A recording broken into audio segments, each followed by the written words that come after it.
Good afternoon, and welcome to AIADA's Auto Talk. I'm your host, Rachel Soleimani. Just a reminder that anyone who is registered for today's program will be receiving a copy by the end of this week. And if you have any questions, as always, enter them into the Q&A bar at the bottom right-hand side of your screen. Now, please join me in welcoming back our used car guys, Bob Grill, Senior Partner Development Manager at Carfax, Mike Rossman, Automotive Consultant, and our newest addition to the lineup, Doug Haddon, Vice President at ACV Auctions. I know you all have a lot to cover, and Doug, you're going to kick us off, so I'll let you take it away. Thanks, Rachel, and thanks for having me on. I'm telling you, with Bob and Mike on this call, I feel I'm kind of around some automotive royalty here. I know Mike has been one of the leaders in this industry for a long time, and Bob working with Carfax. I look back on it when I first got introduced to Carfax, working the desk at a Mazda store in Southern California many years ago. Used to have to pick up the phone and dial an 800 number, put in the VIN, punch that in, and then hang up, and then eventually you get a fax with the Carfax. So it's been a while. One of the greatest products out there, and I'm just really glad to be on this call with AIADA. I'm going to start off here with some what I call the market notes. And before I jump into it, I just want to preface it with this. Look, this is not news to anybody, but it's kind of student of the game stuff. And what do I mean by that? Well, I think anybody that's a professional in whatever it is they're doing, you have to be a student of the game, whether you're an athlete, whether you're an attorney, whatever that is. And in the car business, when you're working the desk, when you're a GM, when you're the dealer principal, it's hard to be a student of the game when you're in the game, because you're never out of the game. It's constant. It's a lot of states are 7 days a week, and you're working and working deals and service and parts, and it's hard to be a student of the game again when you're in the game. So I'm really blessed to do what I do. I love what I do. I get to be a student of the game. I get to share some of the things that I learn, and that's kind of what I'm going to do today. So is it news to everybody? No. It's probably what you felt, but now we're going to put some numbers to it, and then kind of see where it looks like it may be headed. And that's kind of where I'm going today. So with that, I'll jump into some of the numbers. I think what I like to say is what we're seeing is a little bit of softening, but it's been such a radical up and down. I like to start with what the wholesale price index looks like. I like to look at Black Book. I look at their insights regularly. They do a great job. And what we're seeing is we're kind of seeing the wholesale price correction. It started around back in May, and it's kind of started to, and I like to use this word taper a little bit here at the end of September. We kind of look at the bigger picture and take a step back, and folks like Black Book, they're kind of seeing it slow a little bit. Cox Automotive, I know they've changed revised their new and used car retail sales and kind of reflected down as kind of a broad look at the market. There is still some supply chain challenges, meaning the supply is still a little bit, but I think the retail demand is definitely softening. We do see in our real-time marketplace on the wholesale side of these prices that they definitely have come down. But I think what we're starting to see is a little bit more of at least since October, we've seen more of a leveling, and even a couple of lately we've seen some models ticking up a little bit, and I'll get some detail in there so you know exactly which ones those are here next couple of slides. If you drill down into that chart on the earlier slide, I like to look at this because it gives you a real good feel for what's happening. And I kind of look at the top of this. I like the way Blackbook puts the car segments and the total market together week over week. And then they kind of compare it to 2017, 2019. And if you've looked in the past, I'd say 2 or 3 months, last quarter, it's been almost dropping. The wholesale price change has been dropping 1 point per week. So, we're looking at fairly substantial drops over the last few months. And you can just see the volatility in this chart. That 0% decline line is the high highs and the low lows. But if you look at the tail end of this, you can kind of see the highs are not quite as high, lows aren't quite as low. and they're starting to get a little closer together. And I really like looking at that gray, because the gray, that represents the market 2017, 2019. If you can see how it's still, obviously the wholesale market is cyclical. It goes up and down, but you can see it's just not volatile like it's been over the last few years. So what I like to say when I look at these charts and graphs, and we kind of drill into some of these numbers, I think we're starting to see a little bit of and I hate to say it, but normality. I don't see folks are like, oh my gosh, I have these cars, and I think I might be a little heavy in them. The market's crashing. I don't like to use the word market crash. I like to use the word the prices are actually just starting to head for a nice slow glide to normality. What's normal? Honestly, that's a hard one to even talk about because we don't know anymore. But I would say, as we look at these numbers together here in the next couple slides, I think we can all kind of agree that it's headed uh, to a soft landing, I would say. I like to put it that way. Um, and of course, prices, they're going to be reflected in conversion. So when we look at the overall market for wholesale conversion rates at auctions, same thing. You can see the volatility. There'll be weeks where there's lots of folks in lane. There's going to be more bids. Obviously, more bids is going to bring a few more dollars, and a few more dollars is going to pump up the conversion rate. But we've seen, of course, the last again going back to the last quarter or so, we've seen those conversion rates be a little tight. Now, look, here's no secret. If I took a car in trade, 60 days ago, 45 days ago, and haven't sold it, that's probably something I need to be concerned about because the market has been coming down. I hate to use the old car guy cliche, but when it comes to wholesale, and I think even had Mike Rossman tell me this one time years ago, your first loss is your best loss. You have to take, and even some of the best operators in the country. And again, I'm very blessed to be able to travel the country and talk to some of the best operators, some of the largest, best operators in the country. And even as great students of the game that they are, they got caught with some of this stuff because you get into that hey, we can't really go too wrong with any trade you take in. You can't really go too wrong with anything you're buying at the sale. Well, eventually, as we saw those charts previously, the vitality, the up and down of those is definitely going to take effect. But I think, again, with conversion rates, I think we're starting to see those, at least in our marketplace, that right priced cars, right priced vehicles, cars or trucks, we've seen a pretty steady, sustained conversion rate. And again, there's even a few that have ticked up a little bit. So again, I think we're headed for that soft line. I think the end is close to that. And then on the retail side, all those numbers we talked about here earlier all reflect on one thing: the days to turn. And those and you used to be 90 days you got to get rid of these cars in 90 days, then it was 60, then it was 30, all based on flooring and other economic issues at the store.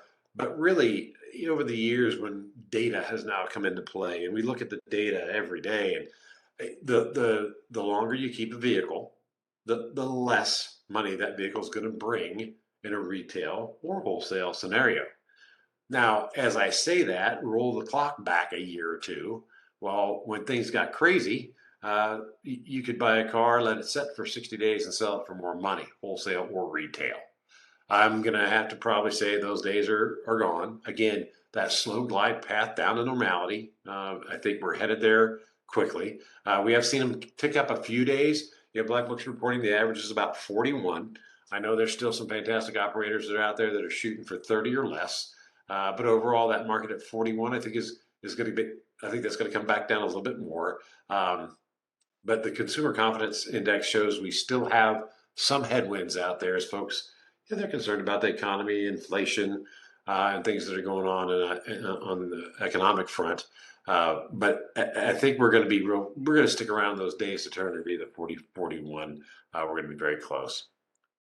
And then I think the last thing I want to touch on, and this is it's kind of new to me, and I'm sure it's new to most of you, but it's something that we're all going to have to pay attention to, and that's what are we doing with EVs and how they affected by gas prices, and the thing I really want to note here is buying public, the consumer that's looking for vehicles, new or used, they're looking different than they used to look. It used to be more of a, hey, I like this car. This is a brand that I like.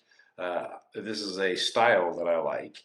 But now they're thinking about it a little deeper. And what I mean by that is this. If we look at when gas prices peaked, you can see that there was a uptick in the plug-in uh, value of plug-in vehicles. And this chart that we're showing here, I think that's October 3rd. So as you know, we've probably had some uptick. I was getting the diesel the other day, and I was paying $6 a gallon. But as the price of gas changes, the outlook on what people are, the types of electric vehicles people buy. So when gas was peaking, the plug-in electric, that was the full electric vehicle, was peaking also price wise. But then as you look now, as it starts to come down a little bit, July, the plug-in hybrid, and then the complete hybrid even started to decline.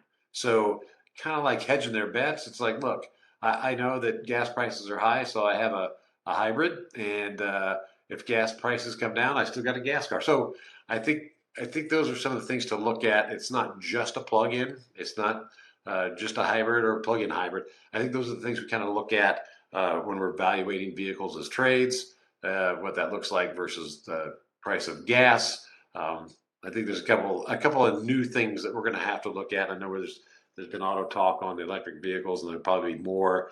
How do I evaluate that electric vehicle, and how do I is it a battery thing? There's a lot more to come on how, as an industry, we're going to handle new electric vehicles, whether full plug-in or hybrid. And I think that's going to be my last slide, but I would like to spend just a minute here before I turn it over to my good friends Mike and Rob at Carfax. Acquisition. The one thing I don't have a slide on there. I know this sounds crazy, but I'm gonna give you guys a tip. You folks a tip that I gave. I spoke at the Alabama Independent Auto Dealers Association not two Julys ago, and I asked that question of about 100 folks in the room, 100 dealers. I said, how many of you folks have a sign out front? You know, the old sandwich sign. This is old school. This says, we buy cars, pay top dollar.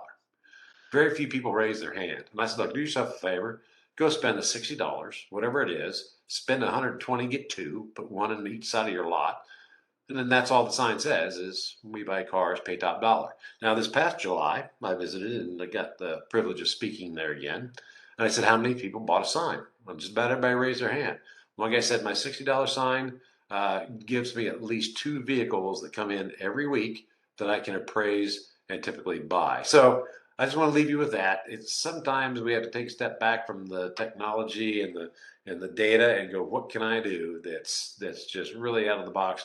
So if you don't have a sign out front of your dealership that says we buy cars, pay top dollar, do it, because those are the cars you're going to be able to get your hands on and be able to make some money on. So that's Doug's tip of the day. With that, I'm going to turn it over to Rob and Mike. Well, thank you, Doug. That was awesome. It was great to get the updates. We always appreciate the partnership with the ACV, and thank you for the bring to this meeting. I wanted to say hello and thank American International for asking us once again to join with the used car discussion. I'm here with my good friend and longtime colleague, Mr. Mike Rossman. Mike, would you like to say hello? Hello, everyone. Nice to be with you today. Hope things are sunny and bright on your showroom floor today. Yeah, I'm currently out in Las Vegas at our studio and attending Digital Dealer, and I got to tell you, the excitement, the vibe of the industry is in a nice place right now compared to where we've all been over the last 2.5 years. So it's kind of an exciting breath of fresh air. But we won't make this too long. Let's get right into our presentation. I'm Bob Grill with Carfax. Mike Rossman, who is a longtime car expert, long time with AutoNation. We wanted to share with you what dealers have been telling us today. At Carfax, we have the privilege of having 30,000 dealer partners. So we're able to talk to those dealers, find out what's going on with them, find out what they've been able to do and make adjustments in the last year or two. And really, it boils down to exactly what Doug was just saying. With the inventory softening up a little bit, and with the availability of inventory, depending on where you're at in the country, still being difficult, it's really important to be able to maximize your opportunities. And at the end of the day, it's a non-expense move, which is what everyone looks for. Anyone can throw money at something, but there's some moves that you can make that don't cost you any additional spend and can be very impactful. So we want to share that with you today. As we take a look, the agenda today, we're going to look at today's marketplace real quick, just to get a realization of where we're at.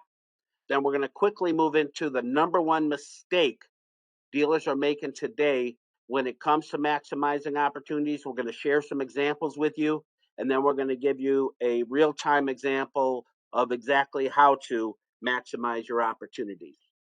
So in today's marketplace, when you take a look at it, there's a lot of misnomers out there. So we want to kind of bring it to the front of your mind. With everyone's inability to have the amount of inventory they would like, and in fact have the kind of inventory they'd like, there's been some thought process that's not necessarily accurate. One of those is we need to remember our audience because they're still out there, right? The only reason we want a vehicle is to sell it to a customer, as basic as that sounds. So every now and then, we need to step back and take a look at who we're trying to sell our vehicles to. And I got a question for you right off the bat. Would you rather 100 leads, right? 100 leads, or would you rather 10 people at your door? Think about that for a second. Would you rather 100 leads or 10 people at your door? Well, obviously, we'd rather 10 people at the door. The only reason we want a lead is to try and convert them to visit the dealership to do business with us, right? So, as simple as that sounds, there's some thoughts we need to remember. So, let's take a look at them. With the lack of inventory, a lot of dealers have felt like, there's just not a lot of cars out there. Maybe I don't need to advertise anymore. What I got, I'm selling, and what I have sells anyway. And why would I invest the money? Well, what you're looking at here is a snapshot on AutoTrader, Cars.com, and CarGurus. On average, how many vehicles are for sale within a 50-mile radius of the center zip code of the following cities? Take a look at these numbers. This is what our consumer looks at when they go online to look for inventory. And I know the common perception is that inventory is down, but just look at these numbers. They're kind of staggering. The Chicago market, 40,000 vehicles available for sale on average between AutoTrader, Cars, and CarGurus. Dallas market, 44,000. Los Angeles market, 65,000. The Atlanta market, 42,000. Newark, 65,000. So how do we make our vehicle stand out? How do you make it stand out? And more importantly, how do you find the right buyer, right? Because ultimately that's our goal.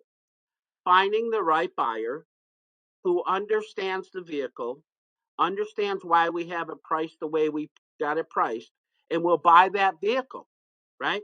So how do we go about doing that? That's what we're going to share with you right now. This is an interesting study from our friends at Cox Automotive. This goes, again, contrary to what a lot of people have been believing.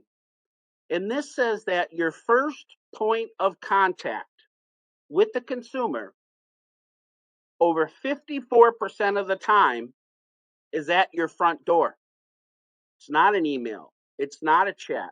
It's not a phone call.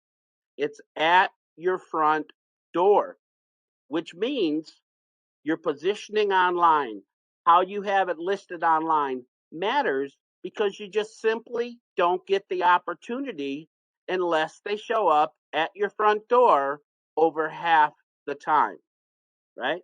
Now, Mike, I know we had talked about this and things have changed over the times, but one thing doesn't change, and that is that consumer still enjoys going to the dealer. Would you agree with that? Well, absolutely. They want to feel and touch and ultimately test drive a car before they buy it.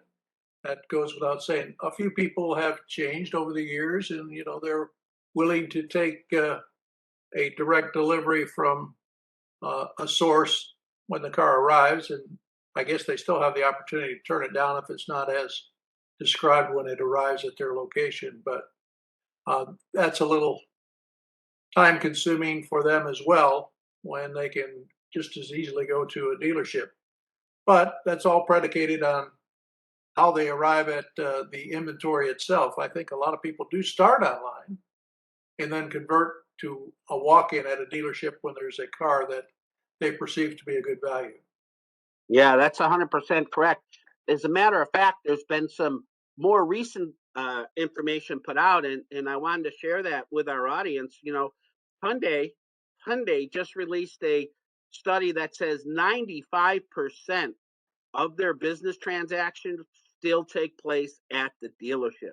That's just astonishing, right? And that's right from our friends at Hyundai. And when you look at Google, right, everyone starts online. Everyone says they start online. When you realize what's been prevalent on Google, what has grown the most on Google, it makes a lot of sense when you realize that the millennial generation is now almost 70% of our buying public, and they've brought to the table a new item to think about when buying a car, and that is future cost, right? Future cost. You ask any of your salespeople, and that's what they're dealing with. You know, it's not only what kind of deal do I have on the vehicle, what kind of price do I have, but now they consider how much is it going to cost me once I own it. So the mobile searches for most reliable cars have grown by over 70% in the last 2 years. Most reliable cars, most reliable sports cars, most reliable cars ever. And that speaks volumes, Mike, to the economic situation and the fact that people are a little nervous. People do have less disposable income, right? There's a lot of things going on. And with the market been the way it's been, it's kind of interesting to see these two things. The first one being, again, 95% of Hyundai transactions still take place at the dealership, and the growth of most reliable vehicle. And I would suspect that most dealerships, not just the Hyundai, but everybody else, is probably pretty close to that number. Yeah, absolutely amazing. Now, we promised to jump right into it, so we're going to do that right now. Now that we've looked at the marketplace a little bit, what is that number one mistake, right? What is it? It's simpler than you think. And I'm pretty sure if you'll take a minute and just think about your own dealership, you're going to realize you might be guilty yourself. So here's the question I have for you, right? Two used vehicles are not the same. No two used vehicles are the same. We learned that when we first got in the business. It's one of those things that was drilled into you. There's no used car factory. No two used vehicles are the same. But you know, we have taken and made them all look and feel the same. And that's a problem, right? That's a problem because the number one complaint by consumers is that they can't tell the difference, right? They can't tell the difference. Now, in the industry, we know that a VIN number is a fingerprint and no two used vehicles are the same. But the way the consumer looks online, it all looks the same. Think about it. The average dealer today has got 27 photos of a vehicle. 10 years ago, all the dealers kind of realized you need quality photos. You take them from an angle, you take them around, you do spin car, upside down car, video conferencing, all these things. But to a consumer, if every vehicle has all the high quality photos, that don't really help them, right? The pricing to market, which has gone crazy in the last 10 years, everything's priced to market based on year, make, model, and VIN. So to the consumer, if they look the same and they're priced the same, those are the first two indicators they used to use as a consumer to tell the difference in the inventory. And today, I'm going to prove it to you, it doesn't happen. So if we want to maximize our opportunities, what do we mean by that? We mean that if we have a vehicle at our dealership that is better than average, that has a reason to be priced above average, let's price it above average. But you have to make sure the consumer understands why it's priced the way it's priced. So therefore, you're not just overpriced compared to the market. By the same token, you just heard Doug say, sometimes your best loss is your first loss. If you have a vehicle that's below market, Recognize that up front. Don't put out the hope to gain and someone will show up and we'll get lucky. No, price it where it belongs right from day one. Mike, I know you have passion about this particular topic. Absolutely. Every car, like I have always said, stands on its own four tires. So each car is unique and it has a story. And the reality of it is, it's how you paint that story that draws the customer to your car to either make that phone call or come to the store. Now, part two of that, to maximize your profit, your sales team has to be aware of that story and be able to tell it. So those two things are key in my mind to maximizing profit on your inventory that you have in your stock. And maximizing your profit today may mean that you're going to lose a little money on a few cars that you bought when prices were really high, but that's okay.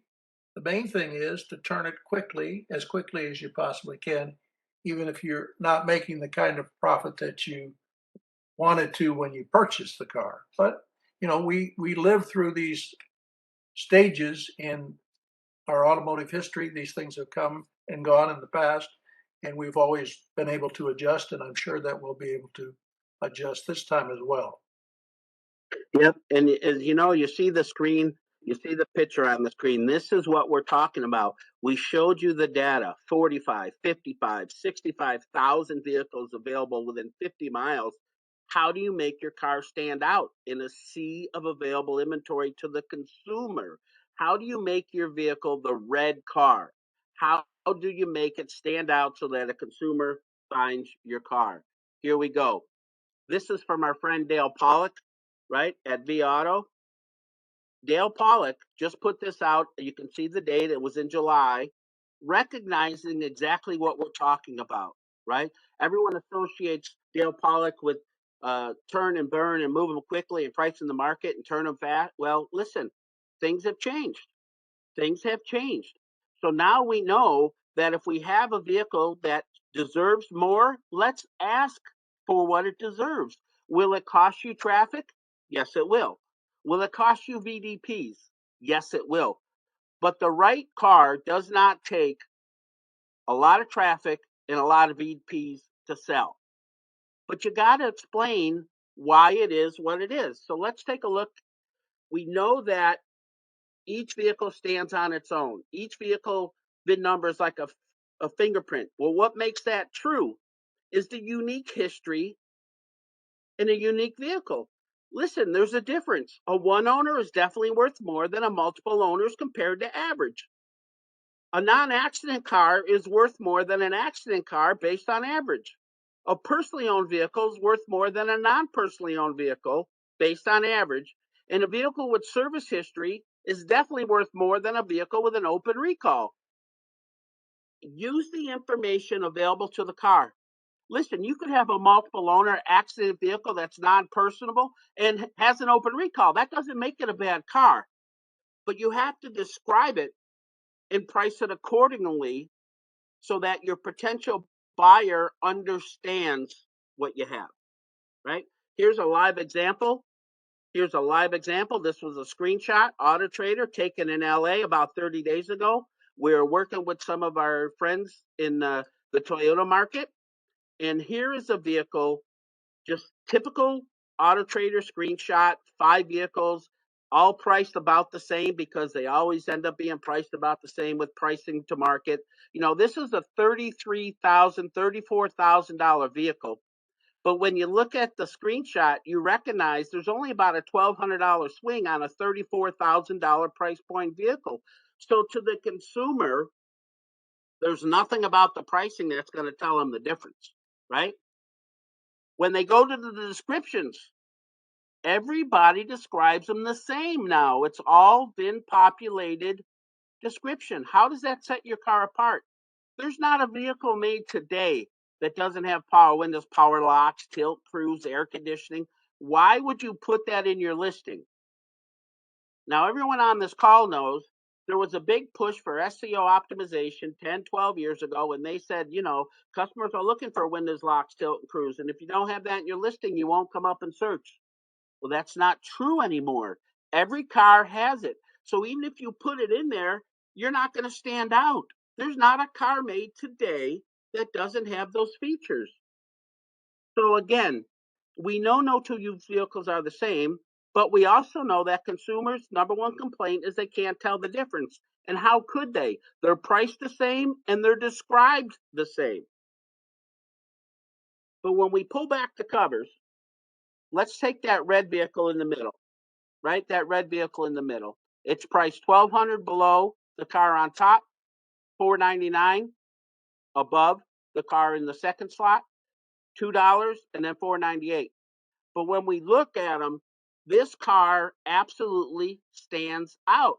This vehicle was bought new at that dealership. This vehicle was serviced and maintained at that dealership.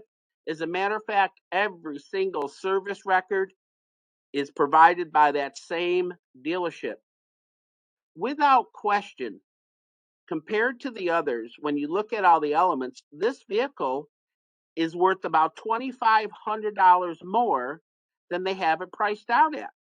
Why? Because it's a one-owner, homegrown inventory that was maintained by certified mechanics at the same dealer and now is for sale as a used vehicle at that same dealer. But you have to be able to describe that. And what's that look like? If you take just a quick minute, read the screen, right? Just arrived, this beautiful person leased, accident-free, one owner, 2008 Highlander. We leased this Highlander to the original owner. The owner liked doing business with us and had our service department take care of it. In fact, our Toyota certified mechanics have taken care of it its whole life and have done all the regular service and maintenance. We know this Highlander better than anyone and knew it would make the perfect Toyota certified vehicle.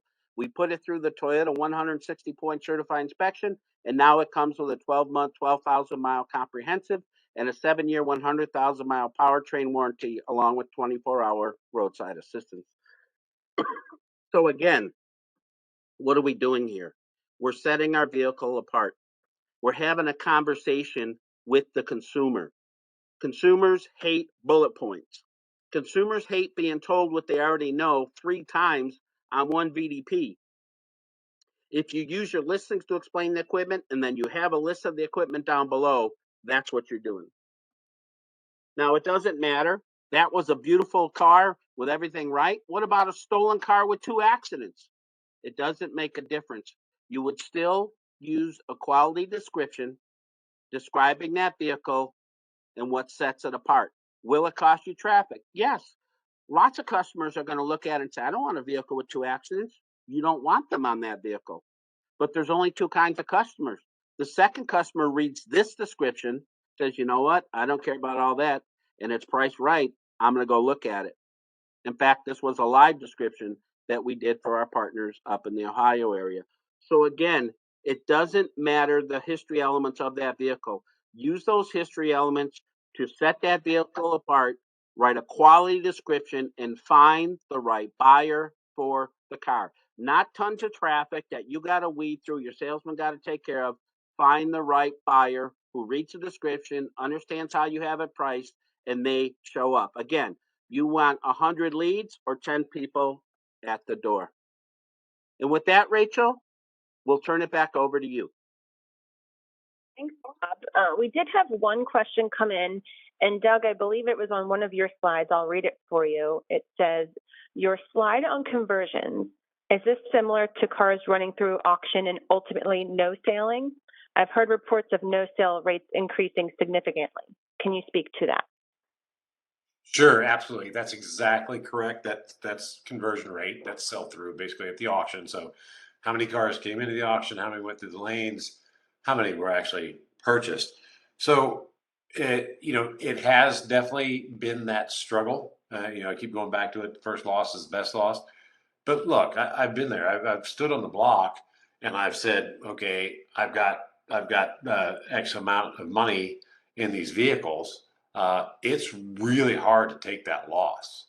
But the problem is we went the other way for so long. We couldn't make a mistake. It was very, very forgiving when it came to buying cars, taking them in trade. Uh, we could hide some of those mistakes that we would typically that would stand out were no longer stand out because the market took care of them. The value of those vehicles kept increasing, which is just, it's an abnormality. It's only, in fact, this is the only time maybe once before back in what we deemed the Great Recession has that ever happened, and it doesn't happen for very long either. So I get it, standing on the block right now, or being behind your screen in a digital auction and watching those cars run through, going, "Oh man, what am I going to do?" I can't give advice on that, but again, first loss is best loss.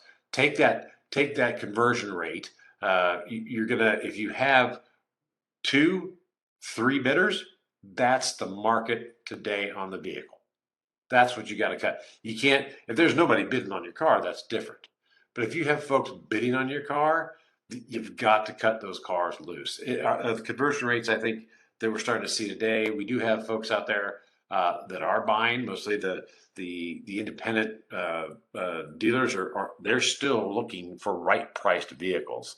So if you have multiple bidders, you're going to have to cut them loose. I think it's again those conversion rates. I think at least for our marketplace, we've seen them starting to level out a little bit, and maybe even increasing on some models. So hope that answers the question.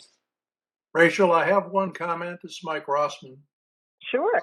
I just want to make everybody aware that there were over 300,000 flood cars in Florida and South Carolina, and some of those cars are going to show up to a place near you, so you need to educate your people to look for flood damaged cars and make sure that you're not the proud owner of a few of them. So just as a heads up to all the dealers, be prepared, because that's a tremendous amount of cars, and some of those are unscrupulously going to show up in the marketplace. That is an excellent addition. Thanks, Mike. And Doug and Bob, just thank you all so much for updating us on the used car market. We really love the tradition of having you on a couple times a year. It's become one of my favorite traditions. Again, everyone on the line, you will be receiving a copy of this webinar by the end of this week. Join me back here a week from today, Tuesday, October 18th at 2 p.m. Eastern, as Google presents How is AI Changing Marketing Strategies? For more information about AIADA, visit aiada.org. Thanks for tuning in, and have a great day, everyone.